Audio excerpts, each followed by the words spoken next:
I've been out on some secular campuses, and it's taught me a lot as a dad, and I thought maybe I'd just share a couple of the stories. Sure.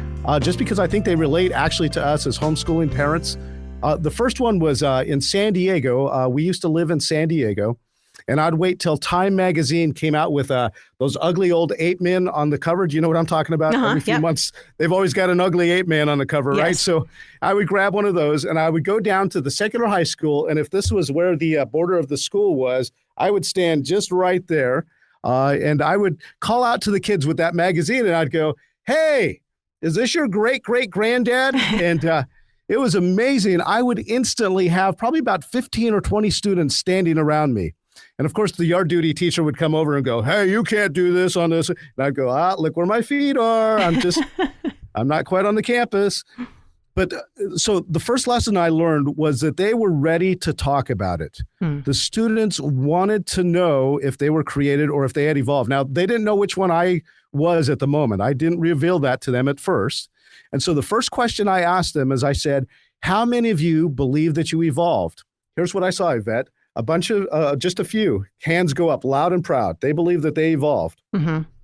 Next question I would ask, how many of you believe that you were created with some kind of purpose? Yvette, here's what I saw. Most of the kids, capital M, most of the kids would look down at their feet and raise their hand. Even the kids from non-Christian homes. So here's next lesson. Not only did they want to hear, but most of the kids believed that they were created with purpose. Even the non-Christian kids. You know what that told me is that innately young people know that they were created for a purpose. Yeah. So here's another lesson I pulled out of that is, well, how easy does that make our job? If younger people innately believe that they were created with a purpose, now all we have to do is give them the evidence for that because they already believe that. Now we just have to reinforce why. Right.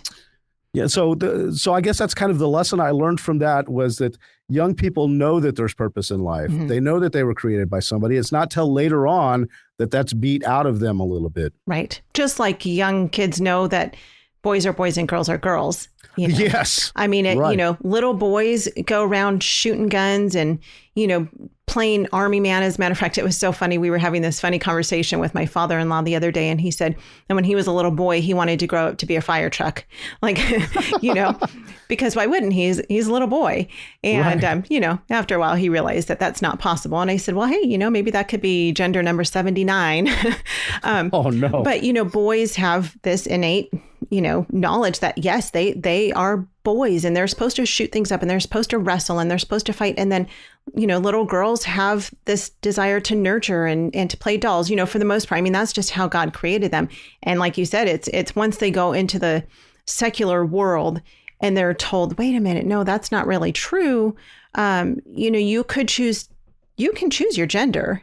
No. It's never been questioned before. I mean, God made girls, boys. And so that is interesting. That's interesting. So Yvette, I think the reason why that is because God created us in his image. Think about how amazing that is. Yep. We are created in God's image.